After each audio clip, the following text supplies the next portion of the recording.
Welcome to Borders Rugby Special and the James Jones and Sons Langholm Sevens from Milntown for round 5 of the Kings of the Sevens tournament, featuring 12 teams split into 4 pools of 3. And in Pool A, it was JED-FOREST who came out on top with fairly comfortable wins over hosts Langholm and the Hearts and Balls charity team. On to Pool B, and Kelso made their way through to the semi-finals with a win against Melrose Storm and also a closely fought victory over Hawick. Pool C went the way of Selkirk, who were too good for both Edinburgh Accies and Hamilton Blues. Pool D, well, Melrose took the scalps of Watsonians and also the Squad 150, which was made up of mainly Langholm and JED-FOREST players, marking the 150th anniversary of Langholm Rugby Club. So that set up all border semi-finals, with the first between JED-FOREST and Kelso.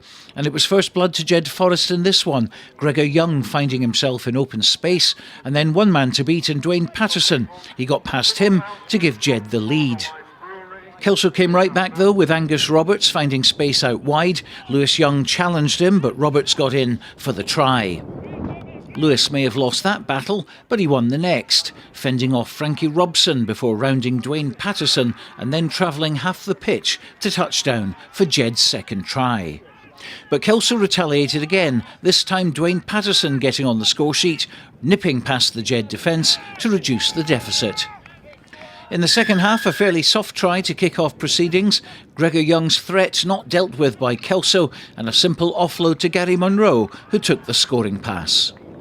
It was the Gregor and Dwayne show once again, with the young twin creating more space for himself, and despite the attentions once again of Patterson, it was a 4th try for the Royal Blues and daylight between the teams. Lewis Young and Clark Douglas scored the final 2 tries of the tie, and that gave Jed a comfortable path to the final by 38 points to 12. And Melrose were first out of the blocks in the second semi-final, flying winger James Brown getting on the score sheet first, with this effort getting past Andrew Grant-Sutty and Aaron McComb. And it wasn't long before he was in for a brace, sprinting in to extend the Melrose lead. Try number 3 came a few minutes later. Donald Crawford, the recipient of a long loose pass from Struan Hutchinson, requiring a simple run-in to give Selkirk an even trickier task if they were to win the game. When the 4th try was scored, it was pretty much game over, Craig Fairburn getting the touchdown this time.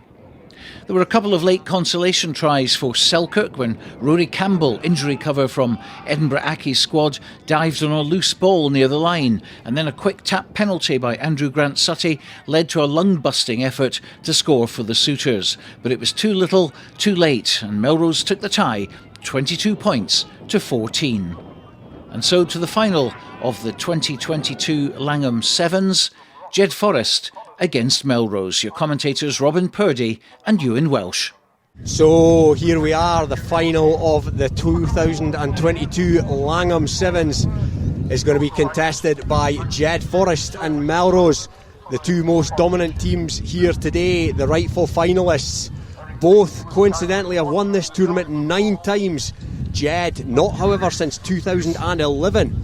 And Melrose's most recent victory was 2014, so both been out of the winners' enclosure in recent years, and we'll be looking to put that right here this afternoon. Jed have some experienced heads in there, especially the young twins, but so do Melrose. Struan Hutchison and the likes of Lewis Mallon of many Kings of the Sevens tournaments, and indeed many Kings of the Sevens victories under their belts. And it's going to be Jed to get us underway. Gary Munro with this kick-off. Now, we've seen a few kick-offs in what is a windy day here at Milntown. A few kick-offs in this direction come up short of the 10, so he'll be looking to put distance on that, which he does, and the wind's held it up and it's going to come down. It's went backwards on the Melrose side. Tackle, move! The choke tackle, but it's gone to ground, and it's going to be Melrose with the first meaningful possession of the final. Back towards their own 22. It's Lewis Mallon taking it into the contact. And it's out to James Brown, he of 5 tries so far this afternoon. Lewis Young in with a tackle, and now it's Lewis Walker, the other Lewis, and that's gone forward. Tackle, Scrum Blue. It was one of those, the kickoff was going to be crucial because of how we've seen them pan out so far today, and it went the distance, and then Melrose were just able to launch a little bit of attack from that, but now it's Jed's turn. Straight out to Walker. Walker to Elliot Stewart. In for Rory Marshall today. Now it's the ever dangerous Lewis Young. He's created space, but it's been spilled there by Jed. Has it gone forward? It's not gone forward, but it's been secured by Melrose. So nervy start by both these teams. Now Donald Crawford puts boot to ball. We've not seen that too often this afternoon, and it's Don Crawford chasing his own kick, but it's Gregor Young going back. Gregor Young stumbled, Scrum yellow. taking it back over his own line, and it's going to be a 5 metre scrum to Melrose. Yeah, as you say, it's been a shaky start for both teams so far. It's one of those. It's a final of a big tournament, and it's just both teams not willing to kind of risk too much in the opening stages. But both teams will grow into the game, and hopefully it'll come alive a little bit more, and we'll see some wonderful play. Set. So it's a Melrose scrum, 5 metres out. Yeah, play. Ovis come back on the Jed side. Jed have got numbers over here. Now it's Lewis Young looking for space. Back on the Jed side. It's Don Buckley looking to break free, but he's been caught. The low spring sun here at Milntown. Now it's Finlay Scott. Finlay Scott with half a break. Now he's got Young outside of him, and Young is going to go, and nobody's going to lay a hand on him. Slows it right down. And it's Gregor Young, that man, Gregor Young, bringing up a 7th try this afternoon, and he's in no hurry. Positive start for Jed. They found themselves really under pressure underneath their own posts, and then they've managed to quickly turn it around, and he's worked himself up and under the posts, and it's Jed who've got the first points on the board, and it's been converted by Munro, and so it's now Melrose' turn to answer that and see how they can respond. Yeah, Melrose will be keen to respond quickly. First blood to Jed, 7-0. And what an outlet Jed have, when under pressure with these young twins who can go from afar as they've done so often over the years. Munro, he's hung that one up there. Is it going to go the 10? It's going to go the 10, but it's been well gathered in there by Melrose. Lewis Mallon, but he's coughed that up, and it's came back on the Jed side, and it's gone backwards, says the referee. Now it's Walker. Walker with the dancing feet. Here goes Walker, the Australian, recent signing for Jed. Back to Elliot Stewart. Elliot Stewart goes route one, and Elliot Stewart's through. Now has he got the pace, Elliot Stewart? Elliot Stewart has indeed got the pace. He's gone round his man, and he's gone under the sticks, and it's 12-0 early in the piece to Jed. Yeah, and they'll be happy with that, because it's a great showing of that kind of team effort to kind of build up the play, and then the individuality to get across the line. And you need that in sevens. You need that spurt of something special, and he showed that to get across the line. And Melrose now find themselves quickly 2 tries down, and they'll need to answer back quickly now.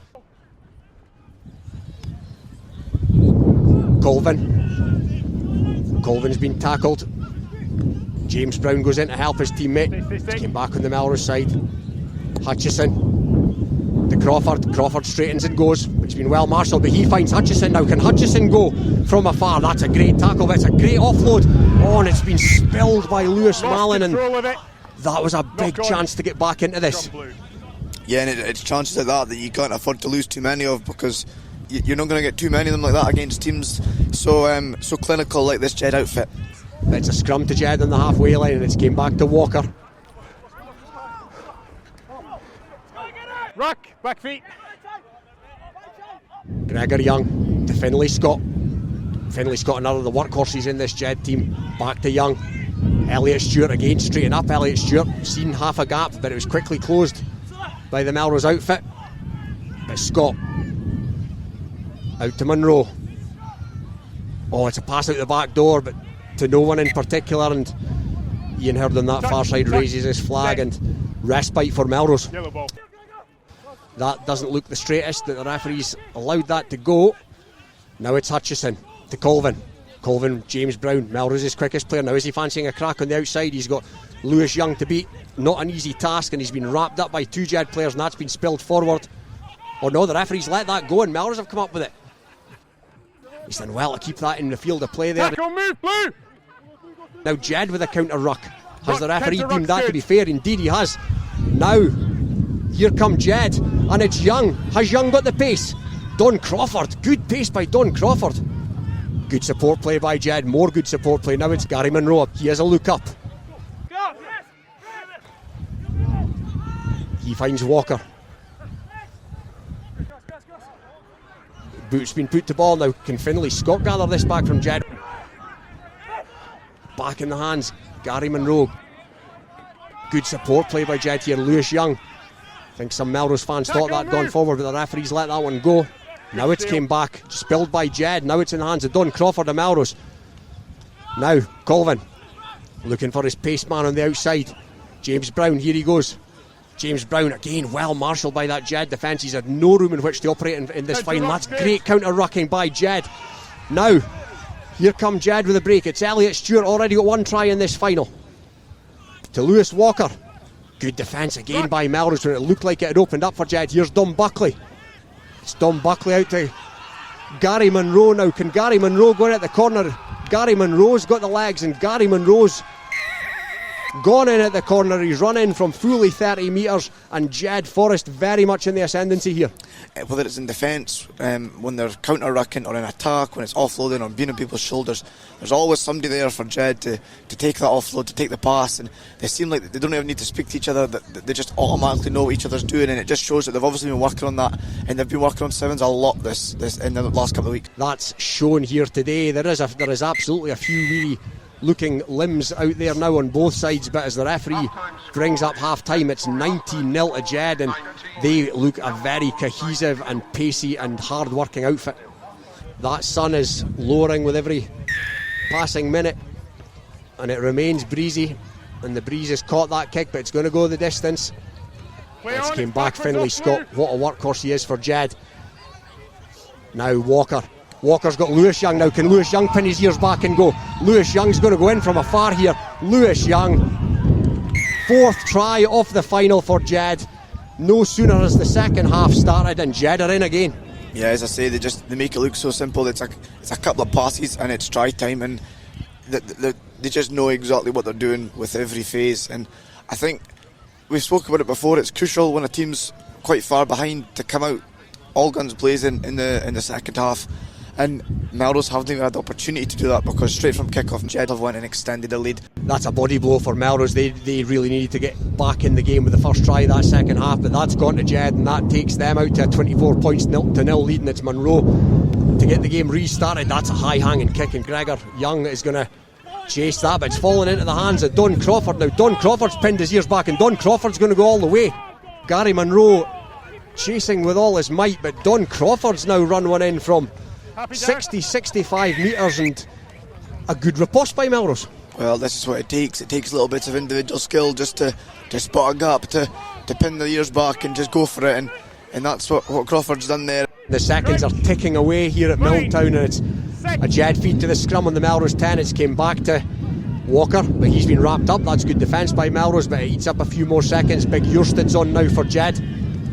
And Boot's been put to ball by Elliot Stewart this time. Is that going to make the touchline, or is it going to be kept in? No, it's going to be kept in there by young Archie Pilcher. And now Pilcher fancies a crack on the outside, but Stewart wrapped him up there as they come into our commentary position here almost. Good defence there by Elliot Stewart, who has very much bulked up, and I mean that in a good way. He's very much bulked up in recent times, and he's been one of the standout performers for Jed here today. Yeah, and it's as we said, when it comes to this stage, when you're quite a wee bit behind, 19 points behind, it's up to a little bit of individuality to kind of get you back in the game. It's a good line out by Jed, taken in by Young. He sets the platform. Eurston to Munro to Walker. Walker has a crack. Little snipe by Walker. He's been held up though in the contact by Lewis Mallon. Oh, now it's the half break there by Finn Scott, still on the Jed side. Patient play by Jed, and that'll suit them just fine. Munro, Eurston to Scott. Will Scott fancy a crack? Here he goes. No. Oh, the referee's deemed that to be forward, so it's going to be a scrum. Now, is there enough time left for Melrose, and can Melrose carve open this Jed team enough in the remaining minutes of this tie? I think there's always time in sevens, because I think we know how little time it takes to get from one end of the pitch to the other, but they've certainly got the work out here. So it's McVicker, Ex of Melrose, now of Selkirk. Injury cover. Struan Hutchison. Melrose here with the break.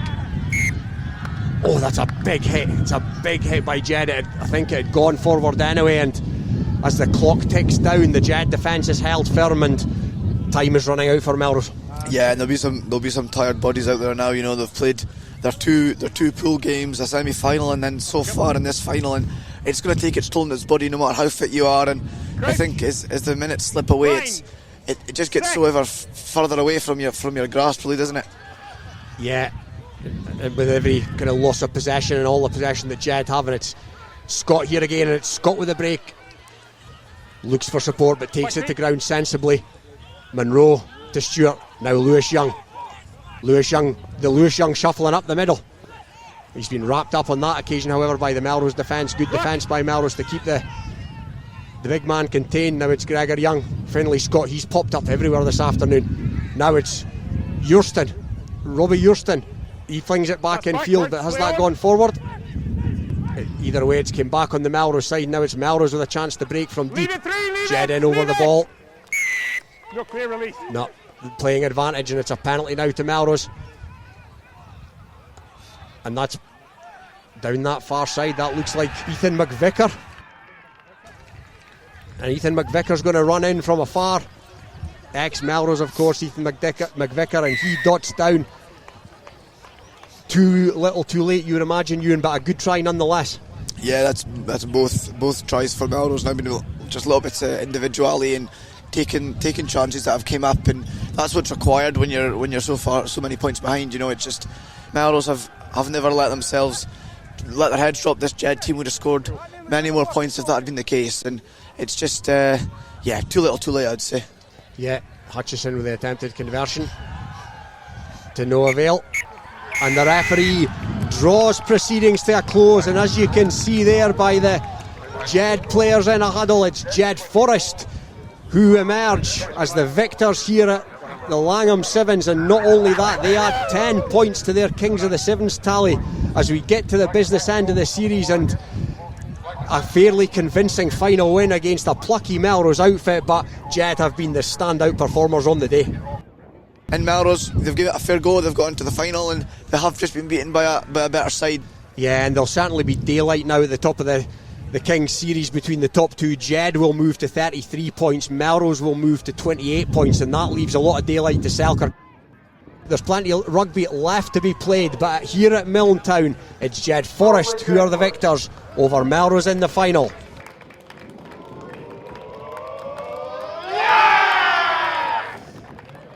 Oh, spot on. It's easy when you've got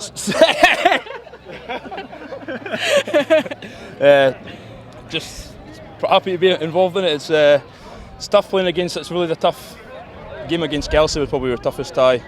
Probably our final. We kind of said before the game, and they gave us a good run, but get to get the win.